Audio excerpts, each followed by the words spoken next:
Good afternoon. Thank you so much for joining us today. My name is Jeremy Ambrose.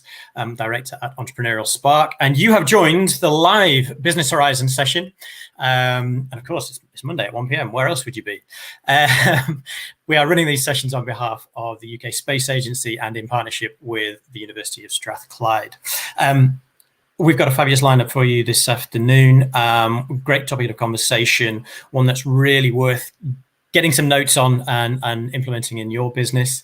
But you can get involved even more than just writing notes. So I really implore you to ask some questions, get involved, and join all the channels that we've got going on. There's a huge conversation around the space industry happening right now.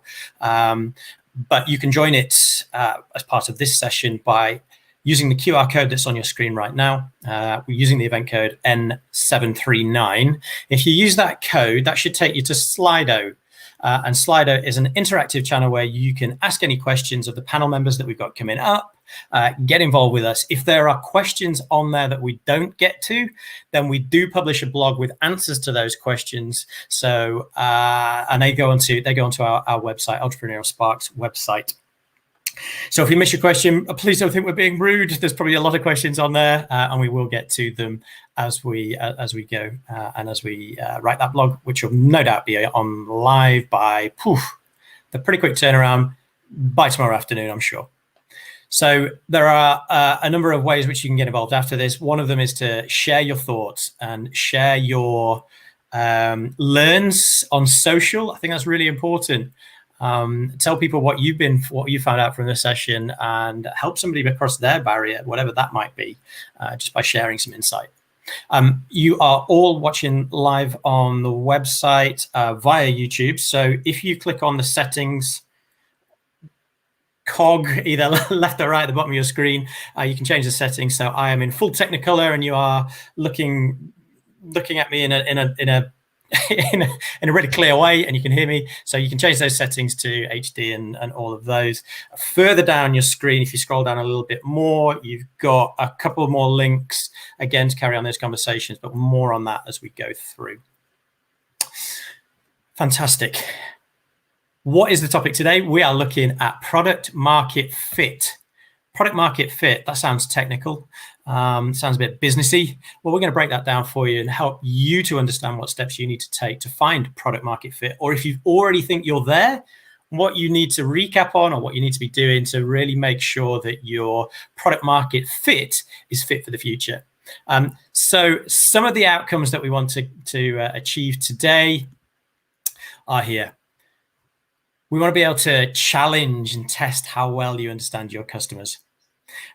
Think differently about your product or service that fits into your customer needs. And there's a bit of a split here. So in terms of new starts, those who have got a startup are searching for product market fit, then how you can take action into investing into your customer discovery. And for those existing businesses, this is totally relevant for you as well. So take action and reconnect with your customers and make sure that you're reassessing their needs in certainly a post-COVID world. And generally, because as we go into this, it'll become very apparent that it's an iterative cycle, an iterative process. So this is the third of these sessions out of 8. We've already been through thinking differently for business, exploring those mindsets and behaviors. Then we went straight into business model innovation. So how can you search for innovation within your business model and figure out which one is right for you? And now that you've got hold of those, we're into, right, how do I now go and solve my customers' needs and wants and pain points through product market fit? As I alluded to earlier, we've got a great lineup for you. And coming up very shortly, we've got some live guests. Those live guests include Matt Hunter, who is the co-founder and co-CEO at PlusX. We've got Natasha Barber-Evans, who is the COO at Wizard Workspace. And also, we're going to be going live to an entrepreneur to hear her thoughts on what she's just seen on the video module, and just to see how we could implement those learns straight into the business that she's working in right now. So that's Satira from Artemis Space Technologies. So we'll come to her very shortly. But first, let's play the video module. And as always, I don't want you to sit back, relax, cup of tea, cup of coffee in hand. I want you to be thinking about what are the questions you need to ask yourself while going through this. Off the back of it, what action are you going to take different to what you're doing right now? And also get some questions onto the Slido. Make sure you are interacting, and those questions will be asked of the live panelists and also the entrepreneurs we go. So without further ado, let's roll VT. Let's hear from a few entrepreneurs, but also the team on product, easy for me to say, product market fit.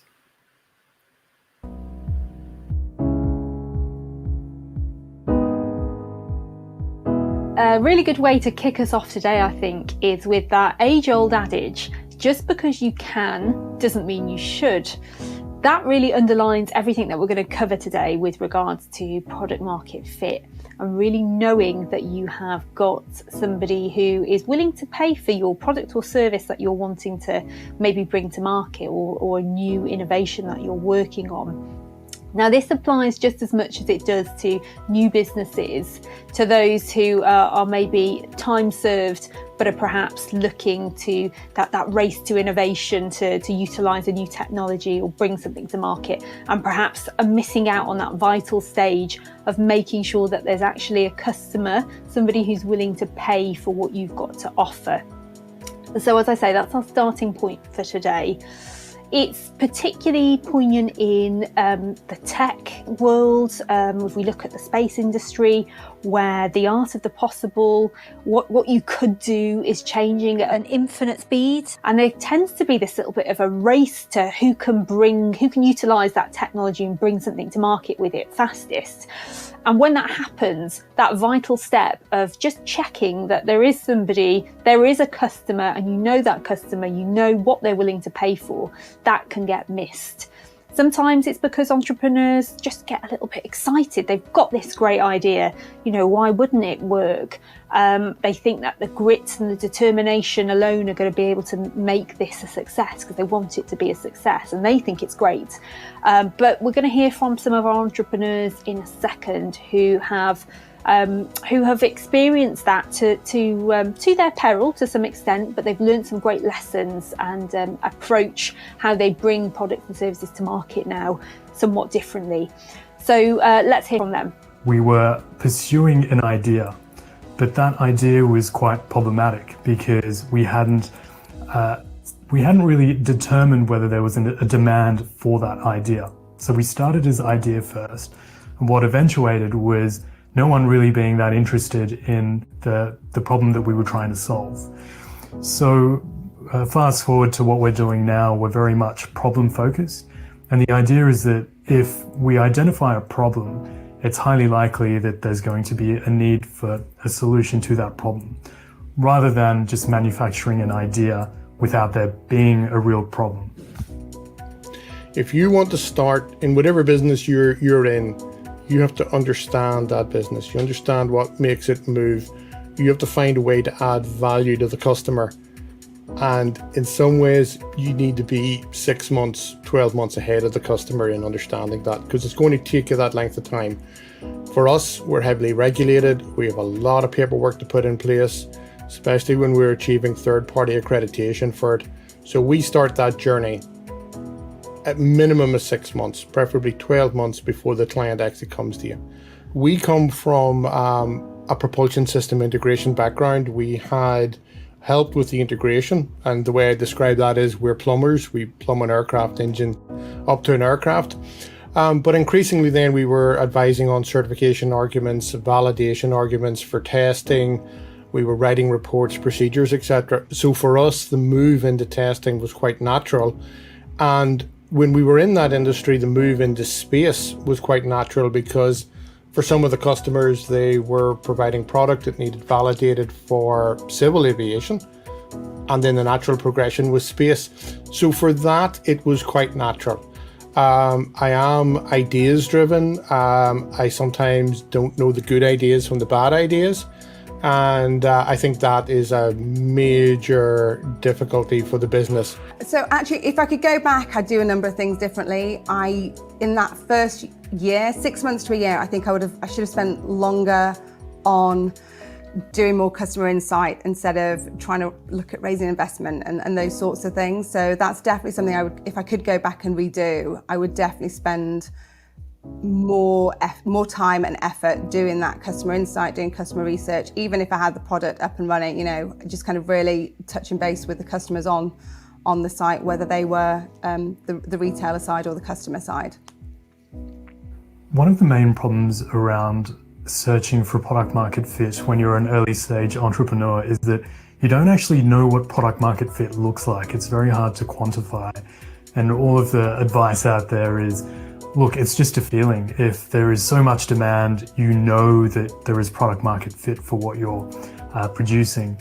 But we didn't really know what that looked like. And we thought maybe it takes a bit of negotiation. We need to sell the idea first, and then that will lead to product market fit. And after about a year of trying to sell this tool to help humanitarian workers navigate safely in conflict zones, we were just rubbing shoulders with potential NGOs who were going to be presumably our customers, and they just weren't expressing a desire or a real interest in this.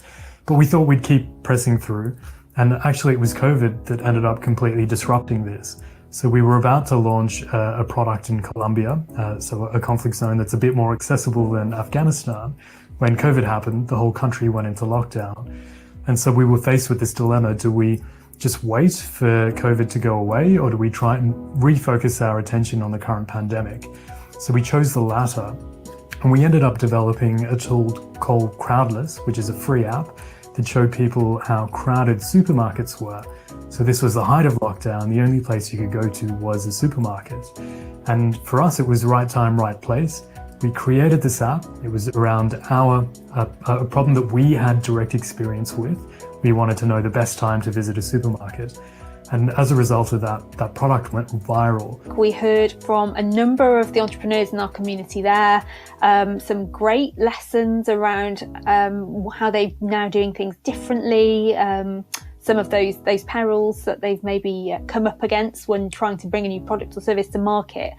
And there's a reoccurring theme, I think, amongst all of them around maybe not having done enough to know who their customer was, and what that customer, potential customer, whoever they thought that might be, what they were actually willing to pay for, what they really wanted. So let's hear from Mike then. He has got some really good first steps to get you to start to explore what you might need to be doing differently so that you can really get to know who it is that is in the market for buying your product or service.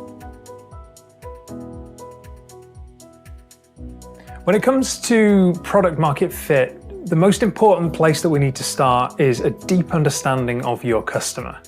And more importantly, the pain point that you think that they have that they're willing to pay to solve. Because if you can get a core group of people with a pain point that they're willing to solve, then you've got the makings of a business, and that's true in any industry. Now that's easy to say, and it might even be an obvious thing to say, but where do we start with it in practice? It's much harder to do in practice. We found a great place to start is the Startup Owner's Manual by Steve Blank. It's a great book to read whether you're just starting out or whether you're in the process of scaling up. And the principle here is don't try and run before you can walk. Don't get too far ahead of yourself before you've done the groundwork to make sure that what you're building is the right thing. So don't try and scale up, don't try and grow, don't even build a first product until you've really identified who that customer is, what their pain point is, and you've actually validated it with evidence and proof. There's loads of great tips in that book, but here's a couple of things that we have found have really worked and are really important. The first thing is you have to get out of the building. You might need to take that metaphorically in the current sense, but really all that's about is talking to your customers. You can't understand your customers from the safety of your desk. You've got to get in amongst them, you've got to talk to them, you've got to understand their lives and what they really care about. The second thing, which is linked to that, is that only your customers can tell you whether there is a real pain point there. Yes, you can do research on search engines, you can talk to industry experts, you can talk to academics and researchers, and they'll all have a view, but only your customer can validate that there is a problem there that they will pay to solve. So you need to get in front of them and into their lives. And the third thing is that this is a perpetual process. Your customers will always be changing and evolving. So even if you are right on the cusp of scale, if you're a bigger business, or whether you're right back at the start, your customers right now will not be the same as they were 2 years ago, considering everything that's happened. Technology has moved, society has moved, the whole thing with COVID-19, everything has changed around us. So if you're not continually keeping up with how your customers are evolving, then you're going to fall behind, you're going to lose touch with them, and your proposition might not land. Okay, so we heard from Mike there, some really good first steps on what you can start to do. So start to think about what you might do differently. But let's quickly go back to our entrepreneurs, because they've also got a host of tips and some really good ideas of what they would do, what they would urge you to do, or what they maybe would be doing if they were starting over again. Let's go back and let's just hear from them and see what your top takeaway is. What we would do differently is go back and be problem-led rather than idea-led. And then the question is, what problem do you focus on? And for us, we didn't have a lot of capital. We were quite new to the entrepreneurial game. And if you don't have a lot of capital, it makes sense to focus on a problem that you understand quite well. And the reason I say that is because if you're trying to focus on a problem that you don't really understand well, then you're probably going to need to bring in other people who understand that problem well, who have a lot of networks in the industry that you're trying to solve a problem in. And for us, not having that capital, it made a lot of sense to focus on a problem we had direct experience with. So that's what I would do differently if I could do it again. So any tips that I give to entrepreneurs that are starting out in terms of getting their startup to product market fit is it's an ongoing journey, and just to keep speaking to their customers, keep listening to their customers and iterating. So I would definitely say that those conversations with the customers shouldn't really end. You'll know when you've got product market fit when your business starts to grow organically and your customers are sticking with you and not leaving. So yeah, just keep talking and keep listening. Do not underestimate the opportunity that picking up a phone and speaking to the customer actually affords you. Human beings' biggest issue is the lack of the ability to communicate. Human beings cannot communicate. And we have lots of tools, and I feel that in the modern world we're forgetting the fundamental one. Pick up the phone and talk to the customer, find out what they're actually requiring. Is that a nice to have? Do they realize the cost and the lead time that will generate? Or are they happy with something else? Or in fact, do you understand exactly what they want? Root cause of most issues is lack of communication. And anything that you or your organization can do to try and avoid that is key. Determining whether the product that you're developing is solving a very real problem can be quite challenging at times. So when you're doing constant customer engagement, sometimes people just want to be really nice to you and they say, yeah, this is great, I love it. And so you can't ask those sorts of questions. The questions that we would ask our customers, for example, were, here is an image of an app. It hasn't been developed yet. It's just sort of like a PowerPoint picture. And then we'll ask them, hey, what do you think this button means? And then they'll have to think about it. And if they're way off, then you know that needs to be redesigned. So it's just a way of asking questions that aren't leading to solicit the types of answers that you're after and that are quite helpful for you. Your mom's probably not the best person to ask. Your sister's probably not you have to ask and go to people who actually need it, not those people who are going to support you regardless. And doing that, doing the research, making sure the idea fit, that was huge for me. So the best way of determining whether the problem that you're solving is a real problem is to determine whether people are willing to purchase that product, put their money where their mouth is, essentially. So early monetization is a fantastic way of determining the value of the problem that you're solving. So we have heard from Mike there, some really good first steps, things that you can start to do, some practical things that you can start to do to really hone your customer discovery. Also had some great tips from our entrepreneurs there on what they might do differently if they were starting over again, things they would urge you to do. So I hope you've made some notes. What do you need to do differently then? What are your top takeaways? What do you need to do to make sure that there is a valid customer demand for your product or service? Perhaps you've not done any customer discovery at all. Perhaps you've been asking the wrong people. Maybe it's those well-wishers who haven't been giving you necessarily the answers you need. Maybe they've been giving you the answers you want. Whatever it is, we urge you now to pause, really think about what you need to know before you go and launch that product or service.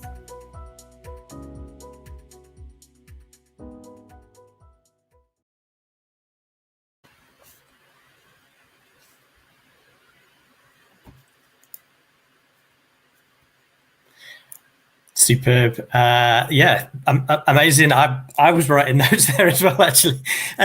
Some of the topics that have been discussed there are really, really valid, and it's not just valid for those people who are starting out, but also those who are scaling, growing, and valid for all sectors as well. We just held on a slide there. If you are not interacting on Slido, please do jump on Slido. The QR code is just below you on your web page, and there is also a click link there as well, so you can click on that and get involved. There's been some questions coming through already. First off, one of them was, what was the name, title, author of the startup manual that was mentioned? That's an easy one. So that's Steve Blank, Startup Owner's Manual. Really interesting, seen as the kind of the godfather or the founder of the lean startup movement, along with his scholar Eric Ries. Worth looking into some of the stuff that they've got going on. Yeah, we've got a few more questions coming in. I'm going to hold on to them because I want to bring in the expert panel, and then we can get to those questions. So without further ado, I want to bring in Matt Hunter, and I shall let him introduce himself and tell you exactly what he does. Hi Matt, how you doing? Hi, Jeremy. Very well, doing very well. That was a great video. I think everyone should watch that several times. Lots of great stuff in it. But to introduce myself, yeah, so I've been in the world of innovation, and especially design-led, human sort of innovation-led human-led innovation for nearly 30 years. And I started in Silicon Valley in the early 90s. So then I, after about 15 years of consulting around the world, I then started consulting to government, helping them to understand this more human-centered form of innovation as Chief Design Officer at the Design Council, working with the NHS and Home Office and others. And that might be interesting to talk about because it's about big-scale organizations. And these days, actually, being so passionate about sort of design and innovation, I'm building a network of innovation hubs across the UK just to sort of spread more of this practice and convene together entrepreneurs so that they can learn from one another and from experts. So that's why I love being part of this as well. Yeah, absolutely. And deeply immersed into startups, larger organizations. So you've got a real feel for all the product market fit stuff. So that's, yeah, brilliant. Okay. And our second expert panelist is Natasha Barber Evans. Natasha, if I could bring you in, and if you could just introduce yourself and tell us what you do. Hi everyone. So my background's a bit checkered. I come from a corporate background, so I was a lawyer, then a banker, then I did an MBA, and then I got involved with Entrepreneurial Spark. So for me, I've had quite a different background, but actually my time with Entrepreneurial Spark made me brave. Being around like-minded, positive entrepreneurs helped me make the decision to actually take that jump and that step. So I am currently COO and an owner in Wizoo Workspace, which is a flexible workspace provider. And what I love about that role is that I get to watch businesses grow and grow with us as well. So that's something I've always really enjoyed doing. But actually watching your videos through, honestly, it's a great reminder. And I have to say, genuinely, there is nothing that was said that isn't absolutely true to plan. So that's me. Yeah, amazing. And we won't hold the corporate background against you, Natasha. Thank Absolutely you. not. No. You're safe in this room. Well, thanks so much for joining us. And I wanted to kind of get kicked off with some thoughts and reflections on the video that we just watched. And Natasha, you said it there. I think, certainly from my point of view going through it, there was loads of really key points. We heard from a number of the entrepreneurs about the importance of always focusing on your customer. Why should it be a continuous process? Either of you. So I can certainly say it's because the world doesn't stand still, basically, is the simple answer. And I think we've all been through a massive journey over the last year, and that just demonstrates things are changing all the time. Customers' needs and wants are changing all the time, so you have to change with them. No, absolutely. Yeah, and I think on top of that, what I'd add is that entrepreneurship, the act of sort of making something out of these ideas, demands that you do something very, very difficult, which is act before you have complete information. So in other words, you're going to have to get going when you've got a partial level of confidence around customers' needs. And so ultimately, unless you're sort of continuing to dig away, you may not be fully aware of all of the details. And also don't forget, you're trying to create a sustainable business. You are not just, you're going to start with one product or service probably, but ultimately you're going to need to make something that's sustaining as a business. And that requires probably more than one market and more than one product or service. And so that's the key thing, right? So if you think about, I'm creating a sustainable business with incomplete information in a rapidly moving world, why wouldn't you be doing this on a daily basis? Yeah. No, absolutely. And there's probably a good question in there. Well, actually, how do you know when you've done enough customer research and customer development to then say, cool, I'm going to move to the next level. I'm moving up the step. How do you know?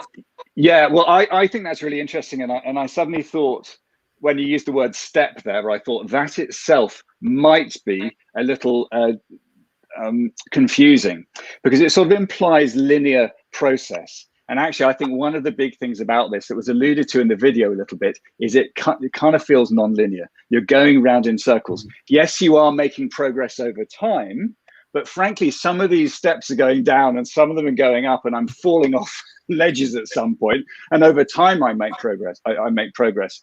So ultimately, I think that never imagine that it is a simple staircase, but as soon as you begin to see some clear patterns in what people have said to you, we might call that an insight, something where you go, aha, right, loads of people have got the same problem. So that's one little moment. And then you kind of go, if that's true, then we need to do this. So that might stimulate action. Yep. And ultimately, then you go make something. And as also was said in the video, you make something and then you say, you throw it back to people and you go, if I gave you that, what would you say? And that itself actually describes a loop. So it's kind of almost like, I don't know, you're riding a bicycle up this sort of rather weird staircase. It's remarkably weird because you got to keep this engine going. It's a process almost of getting stuff, and over time you find your way forward. But it certainly isn't linear, and it certainly isn't reliable. Yeah, and what I'd add to that is that actually there are times, and I've come across this, I'm a bit like this myself, but you can be a perfectionist about what you're doing. So you probably know when you've done enough research, but actually you just want to get things perfect. You want the absolute complete validation, and you may not ever get that. So actually what I tend to do is I have people that I talk to, whether it's mentors or whether it's other people within my business, where I can actually bounce ideas off them and also validate that actually you need to let this go and go for it now, rather than just stick at it. So sometimes actually talking to other people is really helpful. That plays back into one of the first Business Horizon sessions that we did on mindset, because a lot of kind of technical founders, people from science backgrounds, they just want to hold on to their ideas, and that's perfectly normal because it feels risky to give something away or give some insight into the business. But it sounds like what you're saying is give people something and get some insight, get some testing, get some validation, prove or disprove an assumption that you've made within the business, and then you've got a chance of moving forward. Yeah. Okay, brilliant. We've actually got a couple of questions coming in on the Slido, which is superb. So let's pick up on this one, because this plays into the mindset a bit, I think. How would you suggest overcoming barriers to entry when the market is not familiar with your product or service? So there's a lot of innovation, and we've got to be at kind of the forefront of innovation, certainly within the space sector. And a lot of people don't know what the next big thing is. So how would you suggest overcoming barriers to entry when a market is unfamiliar with what you're actually doing? Yeah, I mean, that is remarkably hard, I think. And it's often said that taking a new product to a market you know well is much easier than taking your product and putting it into a new market, because people take quite a long time, perhaps, to comprehend what it is that you've understood yourself. I think to some extent, it could be seen partly as a marketing question. If marketing is somewhat about understanding needs, but also perhaps communicating things in a way that they can understand, we've got to do some translation. You know, quite often with startups, of course, it's like Uber, but for pets or whatever else. You know, people make these sort of slightly strange mashups, right? But what they're trying to do, of course, is to say the pet industry perhaps hasn't understood from the, you know, the gig economy of Uber. So what if you did this? So I think that's, for me, that's classic marketing stuff where you're trying to say it's like this, but this. And because, again, most of your customers, even if they come from a particular sector, will actually in their personal lives often have experience of lots of other sectors. So you do typically have to help with that translation, shall we say. And it's really a marketing competence. Yeah, interesting. And when you say marketing, I'm thinking I'm not good at marketing. I can't do marketing. So, but the other point is, you know, getting it out there, speaking to people, getting insight into the language that a market is using, and that in itself is marketing. Using the same language back to them and helping you to. Exactly right. Whenever, I suppose that's one of the things I've learned in my career, having worked in, I have no idea how many sectors, is listening to how people talk about things. And again, things will be similar. They'll kind of rhyme with language in a different sector. But I think the values and the jargon of a particular sector does matter. And you've just got to learn that and then find a way to translate your kind of insights and your technologies into that sector. Yeah, absolutely. And empathy is everything. Just basically getting under the skin of what people are actually thinking is perfect. And one of our marketing director actually came up with, we're a flexible workspace, so we provide serviced offices. And actually one of the things that she really got under the skin of was to say in her marketing speak that actually, dear kitchen table, it's not you, it's me. I've had enough of that, and actually it's just getting under the skin. That is what people are feeling right now. They want out. So it's capturing that moment where actually you really, really do understand how everyone is thinking. Yeah, I know, absolutely. And we heard from one of the entrepreneurs, and he was talking about you know, within your organization being problem led and not idea led. What does that mean? So for me, that means listening to your, we call them members, not customers, but listening to our members and what they need. We did a survey. So with everything that happened with COVID, we didn't know, we knew how we felt, but we didn't know how everyone was feeling. And so we did a survey to understand. And one of the questions we asked was, what are you most anxious about in coming back to the workspace? And it was really illuminating, and we couldn't have assumed what the answers would be. But the biggest thing that people were worried about was actually commuting. And because we knew that it was commuting, we could think, okay, so how can we solve this challenge? And then we looked at getting discounts from car parking so that people could drive in. And I know that's not environmentally friendly, but we countered that with improving our bike facilities and storage so that was better. But we tried to get to the heart of, okay, what can we do to make people feel more comfortable about the environment that they're in, whether it's the air quality. So it's about thinking about what it is that, listening to your customer, understanding what their challenges and their problems are, but then you can respond to them. So that's exactly how we did it. Yeah, I think that's totally right. And I think also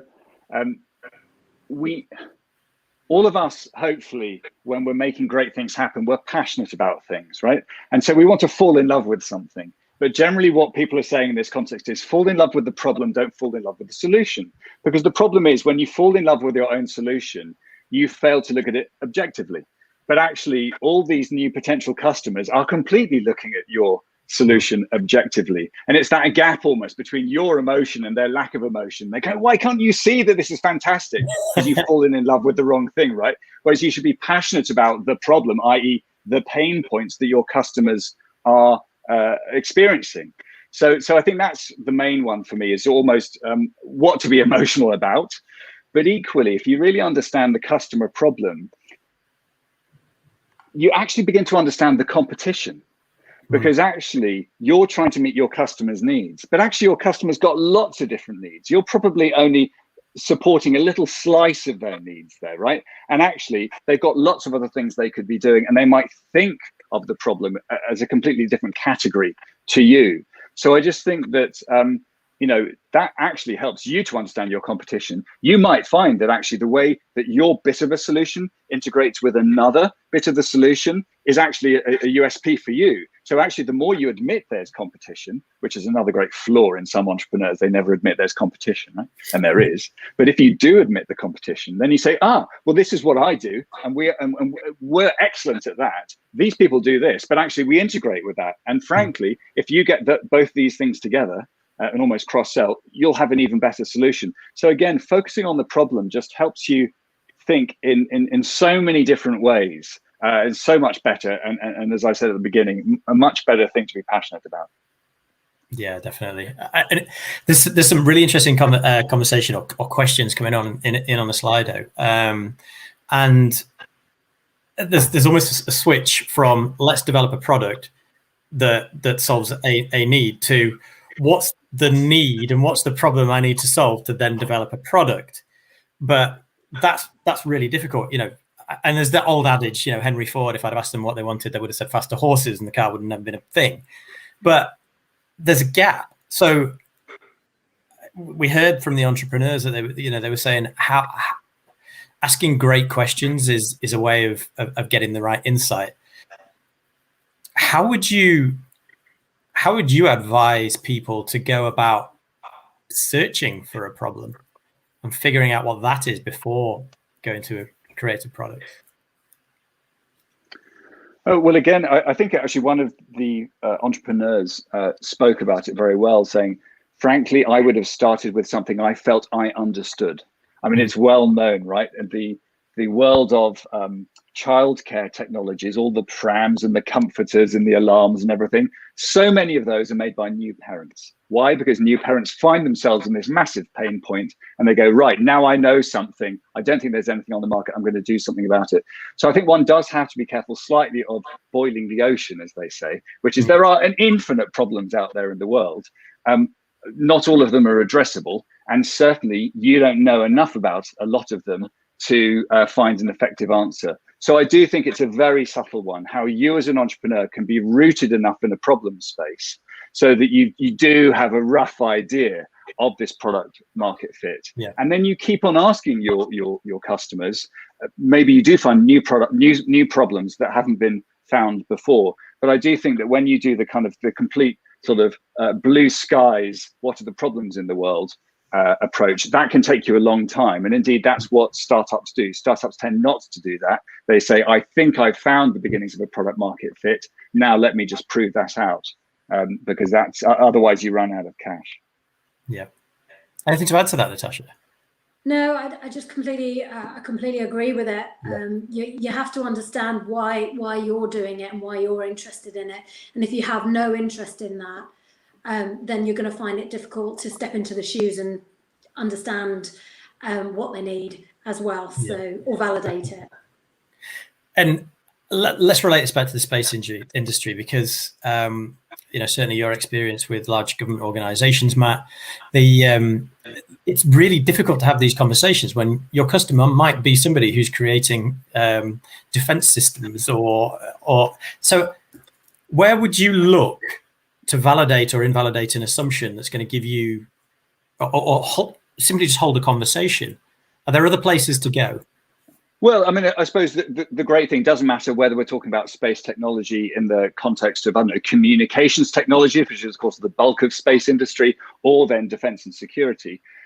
Luckily, I mean, there are these networks more than ever before. The DASA, Defense Accelerator, and before it, others that existed, and all of the knowledge transfer networks. And, there are lots of networks out there that try to bring supply and demands together so that they can have more effective conversations and communications, again, as was said in the video.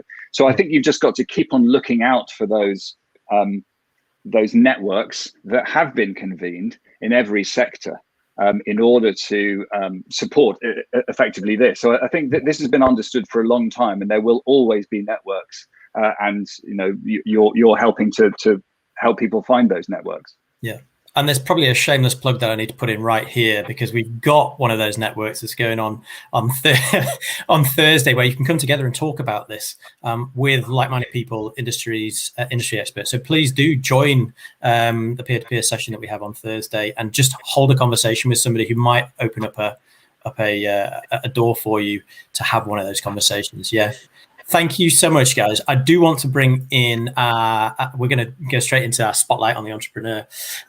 So our entrepreneur is Satira. Now, Satira, I'm going to let you introduce yourself. You have an interesting background as well, an interesting story to tell around product market fit. So do you want to give us just a quick overview of who you are and what you do? Okay, so I'm Satira Triforky. I run Artemis Space Technologies. We originally came out of the Google Lunar X Prize as a team. It was an amazing experience, basically, because I came in as an educator at that point in time. So my background is astrophysics and researching. And basically, I decided that starting a space company would be a great way to bring my product to market, which was originally building space telescopes through satellites in space. So we've done like a 360-degree turn right now during COVID. We've basically got involved with the agriculture industry and helping people take their product to market via the growing business, which is vegetables, flowers, everything that everybody would need during a COVID lockdown. And now what we are focusing on is the advanced manufacturing industry, where the aerospace industry is basically really suffering right now because of COVID regulations, people not traveling as much as they should. So yeah, that's what we're up to right now. And you've just watched the video module on product market fit. Were there any alarm bells, or were there anything that any memory joggers that like, should be doing that? During our journey, we should have really started with just creating a product and connecting with customers and saying, how does this fit in with what you really want to do and what you need?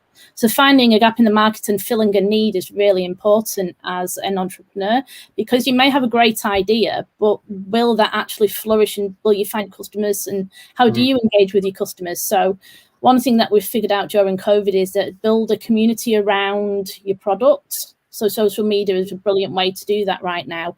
Engage with customers on Instagram, LinkedIn, Facebook, you name it, Snapchat, and try and find where your customers hang out as well.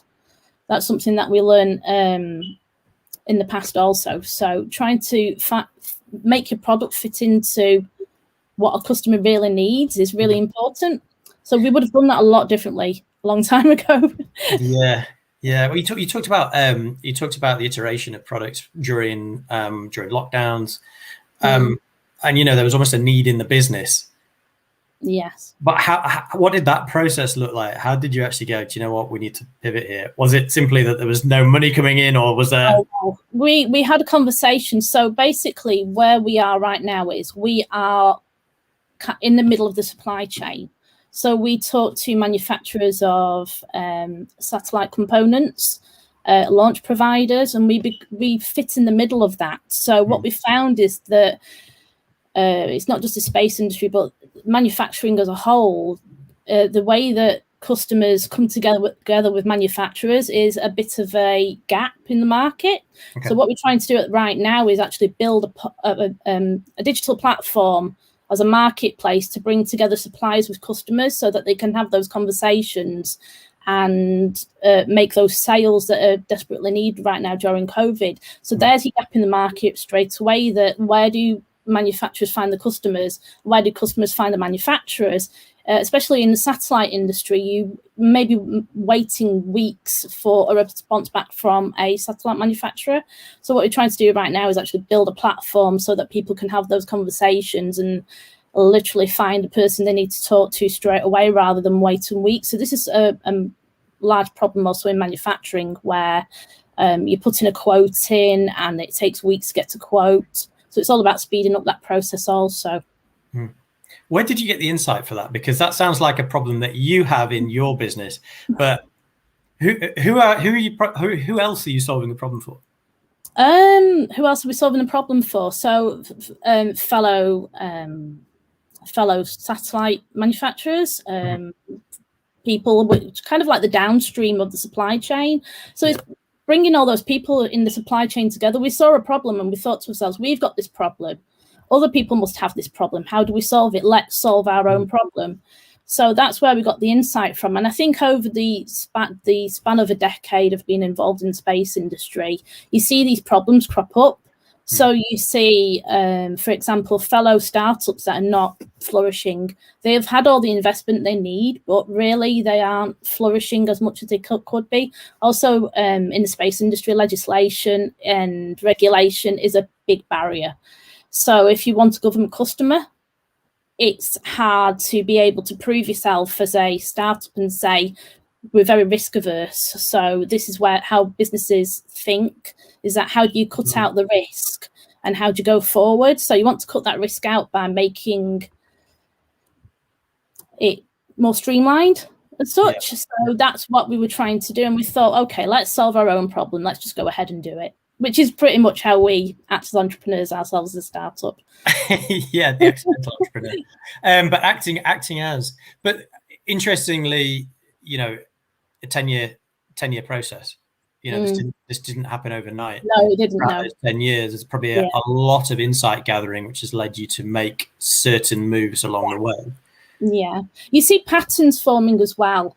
So when you are at conferences, for example, and you attend conferences and you meet with your peers, you have these conversations, and then later on in maybe like a year or two, you catch up and then you find out that that business isn't flourishing so well, that there's problems with, for example, especially in the space industry, if you're launching satellites and you lose a payload during a catastrophic rocket loss, then, you know, I mean, you run the wrong business really. So what we've been trying to do is not just focus on one product as well. We're trying to move away from being just a space business. We want to do data, we want to do other things, because we want to flourish as a business, basically. We want to succeed. So it's just helping other entrepreneurs during that journey. And when we gather insights, we feed it back in. So it's like a 360-degree approach to feed whatever insight we found, feed it back in, and try and map out what our future will be like in maybe 1 or 2 years after COVID. So this is what we're beginning to do. We're beginning to attend a lot of conferences online, doing a lot of meetings. For us, it's great because we don't have to travel as much. So we can basically do online meetings like here and just connect with people that you wouldn't normally connect with, and other businesses as well. So it's a hard journey, but it's one that you really have to take when you're an entrepreneur, unfortunately. Yeah. And it's interesting because that came up in the video, was you've got to get outside the building, and metaphorically, because you're going out, you're having the conversations, you're being that fly on the wall in forums and discussions, and that leads you to the insight, which then leads you to pull it and go, right, we've got all this stuff from different walks of life and different angles. Now what do we do? So it sounds like a really good approach. I'm interested, and I'm going to challenge you on the shiny things and going after a whole load of different things. How do you stay focused on one thing? Really, with me personally, it's very hard. I'm one of these people, have you got to do a lot of things at once or I'm not happy. So it's hard to focus. I mean, you really need to be laser focused. If you've got a business where you're doing space, you've got to think where, and especially when it comes to customers as well, is that you really need to focus on what's really important right now. And that is connecting with your customers, building a community around what you do. And this is something new to us. We are trying to do it through Instagram and engage with people who might not really have an interest in, say, building satellites, but everybody loves space. Especially STEM education is really important, and supporting career visibility, especially women in space as well is really important. And I've acted as ambassadors in the past through various STEM networks. But what's hard to stay focused on is really when you are trying to map out currently what's happening with the pandemic, when you are trying to connect with other customers in other countries. So with the satellite business, if you are building a satellite in the UK and you're launching it from America, what regulations and what barriers are in your way by the time you go to get to launch? If you're launching in 2023, you really need to be building your satellite now. So that's where we focus right now, is what is the landscape going to be like in the future, and where are our barriers, and how do we dissolve those barriers? Yeah, I mean, a great indication of future performance and future behavior is going to be what they're doing right now. So being that fly on the wall and just understanding it and gathering all that insight, really going to help you plan for what the future looks like. And I think that's a really good point. Thank you so much, Satira. I just want to bring in Matt and Tasha back in, just to kind of get their thoughts and reflections on what's just been said by Satira. Any thoughts and feelings on what's just been said? And you'll probably back me up and say, listen, Satira, focus in. But go on. No, I thought great to hear all that stuff. And again, I think loads of stuff we are aware of in segments like the space sector or health with the NHS dominance is how startups manage to stay alive. And as Satira, as you said, make a sustainable business. And that's what everyone should be trying to do. And that's why sometimes exploring adjacent markets, seeking those pilot opportunities, trying to find that, I don't know, what's the MVP, the minimum quick thing I can get in there that I might start to get paid for. All these strategies really that entrepreneurs have to use in order to keep their business moving forward. So I thought some great examples.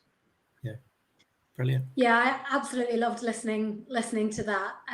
Although it's a very different world from the world that I'm currently living in the business sense. What I would say is that sometimes, and what I've seen in sort of peer group enablement situations, is that even if you are in a totally different sort of sector, actually listening to how other people deal with problems and solve things is actually quite illuminating. And I think you can definitely learn more than sitting around a table with everybody from the same environment, because you tend to deal with challenges in the same way usually. So that's quite a big lesson for me listening to you. Yeah, really interesting. And that, it comes down to that cognitive diversity. Who do you need in the room to stimulate your thoughts, or who do you need in the room to bring the information or those questions to the table that you don't necessarily ask yourself? Or that cognitive diversity is really important. Totally agree. Thank you so much, everybody, for being part of today. I really appreciate it. Some great insights, certainly from the expert panel, but also from you, Satira. So once again, thank you so much for being part of it. So the big thing is, and it was just highlighted there by Natasha, getting into a room and talking, being part of a conversation. And that's where I want to go now. I want to highlight that event that we've got coming up on Thursday around product market fit. It is a peer-led session. So be in a room with a cognitively diverse set of folks who are just going to challenge you, might open up a door for you. Sign up for it by using the QR code here. You can also get down to the bottom of the webpage that you're on right now. There's a link there to click and register for Thursday's session, and just continue the conversation, start the conversation wherever you might be in your journey. Just get involved and start opening up to the art of the possible, certainly when it comes to product market fit and finding out who that customer might be. We've had a number of questions that I haven't been able to ask or answer on the Slido. They will be answered on our blog. So do head over to the website in around 24 hours, where we will answer those questions and some good thoughts and feelings on there about Satira's journey as well. So thank you so much for being part of that.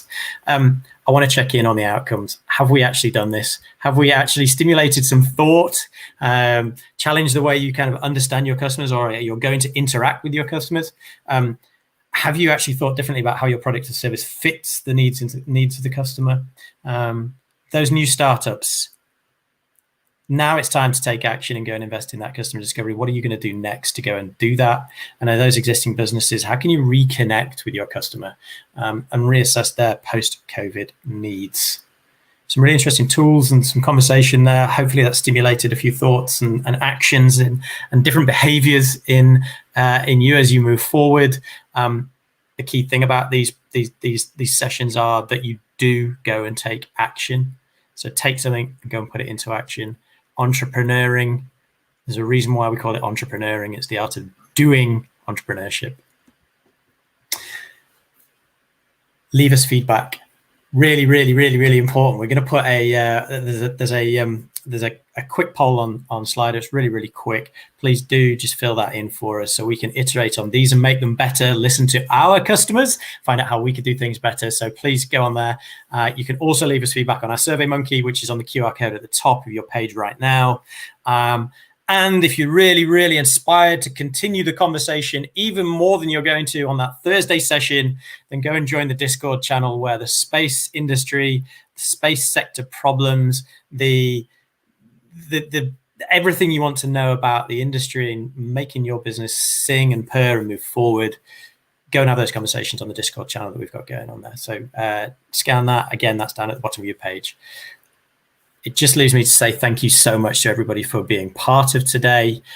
We have the next session coming up next Monday, 29th at 1 p.m. And that is thinking about how you could hone your entrepreneurial skills.